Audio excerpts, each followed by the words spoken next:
गुरु महाराज ने। नींद से अब जाग बंदे, नींद से अब जाग बंदे, नींद निशानी मौत की, उठ कबीरा जाग। नींद निशानी मौत की, उठ कबीरा जाग। और रसायन चांदी के नाम रसायन लाग बंदे, नींद से अब जाग बंदे, नींद से अब जाग बंदे, राम में अब मन रमा बंदे, राम में अब मन रमा। निर्गुण नाश लाग बंदे, वही परमात्मा, निर्गुणा से लाग बंदे, है वही परमात्मा।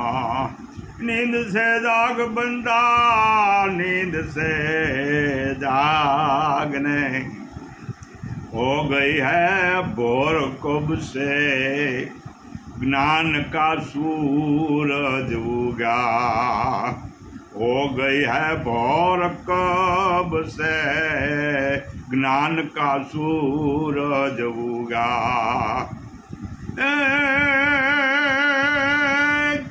जा रही हर सांस बिचा, जा रही हर सांस बिरथा, साय सुमरीन में लगा, तू साय सुमरीन में लगा। नींद से अब जाग रे बंदा, नींद से तू जाग। फिर न पाएगा तू अवसर, कर ले अपना तू भला। फिर न पाएगा तू अवसर, कर ले अपना तू भला। सपने के बंधन है झूठे, सपने के बंधन है झूठे, इस मोह से मन को छोड़ा, मोह को मन को छोड़ा। नींद से अब जाग बंदे, नींद से अब तू जाग। धार ले सतनाम साथी, धार ले सतनाम साथी, ये बंदगी कर ले जरा।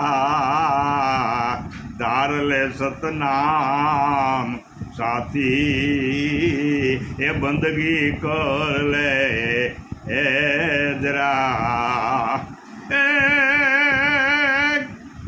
नैन जो उल्टे कबीरा, नैन जो उल्टे कबीरा, साईं तो सन्मुख खड़ा बोला, साईं तो सन्मुख खड़ा। नींद से जाग बंदा, नींद से जाग नहीं। कबीर साहेब आ पदमा कबीर साहेबना नाम સ્મરણમાં મહિમા ગાય છે। તેઓ કહે છે કે માયાની નિંદ્રામાં તું સૂઈ રહ્યો છે, તે તો તને ક્ષણભંગુર અને નાશવંત પદાર્થો તરત લઈ જશે અને તારો વિનાશ નોતરશે। માટે એમાંથી જાગ જા, બીજા બધા કામ છોડી દે, પરમાત્મામાં તારું મન જોડ, તેનું નામ સ્મરણ કર। એકવાર જ્ઞાનનો સૂરજ ઉદય થઈ ગયો પછી તારો એ પ્રત્યેક શ્વાસ પરમાત્માનું નામ લેવામાં માટે વપરાવો જોઈએ, એ સિવાયનું જીવન વ્યર્થ છે। આ માનવ જીવન તને મળ્યું છે તે અણમોલ છે, એ તને વારે વારે નથી મળવાનું। એથી તું બધા જ બંધનોથી અને વિષયોના મોહથી તારા મનને મુક્ત કર. પરમાત્માનું ભજન કરી લે. જો તો ખરો પરમાત્મા તારાથી દૂર નથી, અર્થાત તે તારી સામે જ છે, પણ તને દેખાતો નથી. છે છતાં દેખાતો નથી. સત્ય જગતમાં પડ્યું એને ઈશ્વર કહેવાય. એટલે હે મનુષ્ય દેહ મહાન મળ્યો છે આજે ભજન કરવાનો, જેને આજે સપ્તશન કહેવાય. સપ્તશનમાંથી જ બધા જ જગ્યાએ લાઇટનો પ્રવાસ વહે છે. એમ આ દેહરૂપી જે સપ્ટેશન છે એમાં શક્તિનો ઉર્જાનો બંગલો છે. એ બંગલામાં ઈશ્વર સદાય બેઠો છે. જેમ કસ્તુરી નાભીમાં હોવા છતાં એ હરણ કસ્તુરીના સુગંધમાં દોડ્યા કરે છે, એમ આ મનુષ્ય પણ ઘરમાં જ ઈશ્વર હોવાતા, પોતાનું નિજ સ્વરૂપ હોવાતા નથી ઓળખી શકતા, અને આ માયાના બંધનમાં ઘૂંટાઈ અને વારંવાર આ કર્મના બંધનમાં બંધાય છે. કોઈનું લેવું, કોઈનું ખાવું, કોઈનું અનિતિ કરવી, કોઈનું પાપ ચડાવવું. એટલે હે જીવાત્મા, તું જાગ અને જે તું શ્વાસોશ્વાસ લેશે એને સાક્ષી ભાવે તું એને નિરીક્ષણ કરતો રહે અને હાથ અધર કરતો રહે કે હે જગતના નાથ, તે મને મોકલો અને તું જ મને લઈ જાય. આ પ્રકૃતિએ બંગલો મને આનંદ કરવા બનાવી આપ્યો છે, અને આનંદ કરવા જ ઈશ્વર આ મૃત્યુલોકમાં આવ્યો છે. અને આનંદ કરવા છતાં માએ કોરી પાટી કરીને જ્યારે બેસાડી દીધા, ત્યારે જીવને પોતાને ખબર નથી કે હું કોણ છું ને ક્યાંથી આવ્યો અને મારે ક્યાં જવાનું છે. આ શોધવા માટે એક સપ્ટેશન મનુષ્ય દેહ 84 લાખ યોનિમાં એક જ મહાન છે. તો હે જીવ તું જાય. આ જગતની જે શ્વાસોશ્વાસની ક્રિયા હાલે છે, એ શ્વાસોશ્વાસની ક્રિયામાં આવન જાવન થઈ રહ્યું છે, એમાં તું નિરખતો રહે અને એમાં તું ધ્યાન ધરતો રહે અને તારી સુરતાને બાંધ. મન બુદ્ધિને ચિત્તને અહંકાર બધા સુરતાના છે, અને જો સુરતા તારી બંધાશે અને સુરતા બંધાઈ ગઈ તો મન બુદ્ધિ ચિત્તને અહંકાર ભેગા જ કરવાના છે મારા બાપ. એટલે પ્રાણને અપાન, 5 પ્રાણને 5 પ્રાણ વહે છે. એમાં પ્રાણને અપાનથી આપણા દેહની ક્રિયા ચાલુ થાય છે, અને એ ક્રિયાથી જ શ્વાસોશ્વાસની ગતિમાં જે બરણની અંદર પ્રવાસી ભર્યું છે જલન થાય છે, અને જે બ્રહ્મરોધ સુધી જાય છે.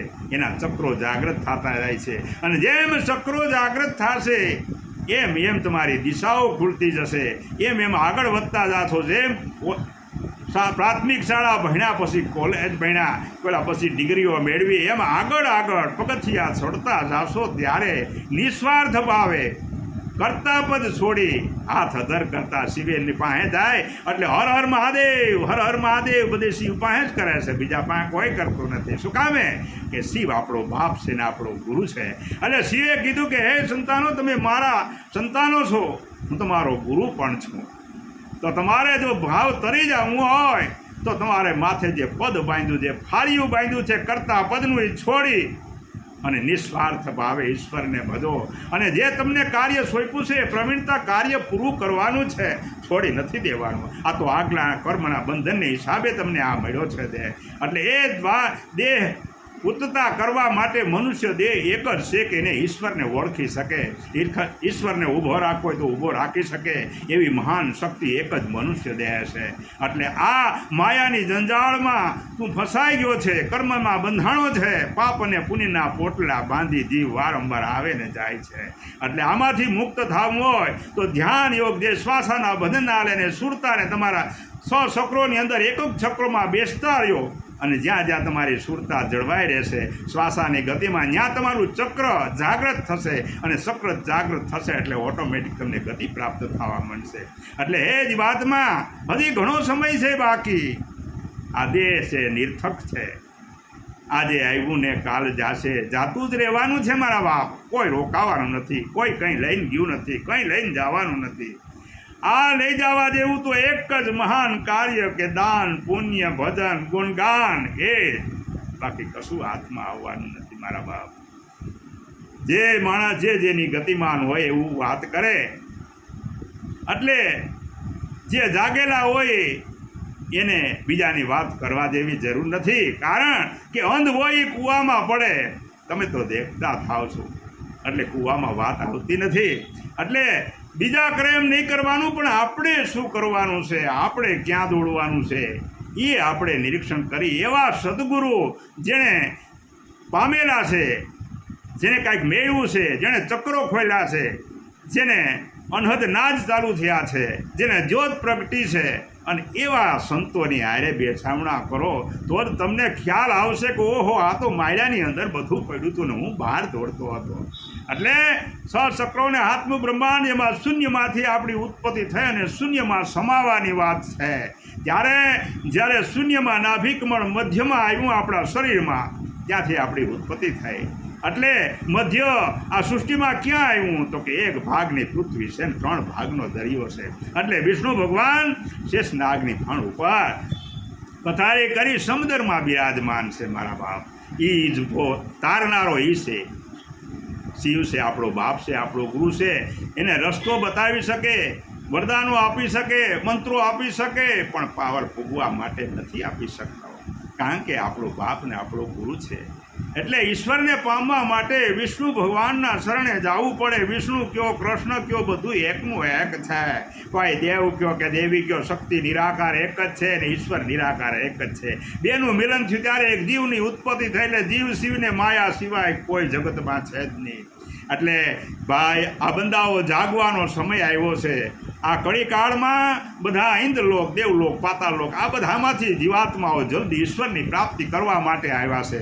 પરંતુ એ ઈશ્વરની પ્રાપ્તિ કરવા માટે આવ્યાથી માયાના ડુંગરામાં ફસાઈ જાય છે અને વંટોળની જેમ ઉડા કરે છે. હું કરતા પદ, હું કરતા પદ, હું કરતા પદ. નથી કરતા પદ તમારી પાસે નથી. નકર જુવાન રહેવું છે, શું કામે બુઢું થવું છે, શા માટે જગત છોડીને જવું છે? આવું મહાન દેન આપને મળ્યો છે. એટલે હે બંદાઓ, હે મનુષ્ય દે, જાગો. અને આ જાગવાનો સમય છે, આ કળીકાળ છે, પ્રાપ્તિ કરવા માટેનો સહેલો સમય છે. આમાંથી ચૂકી જાશો તો જમકેરો માર ખાવાનો છે. સતગુરુદેવની જય.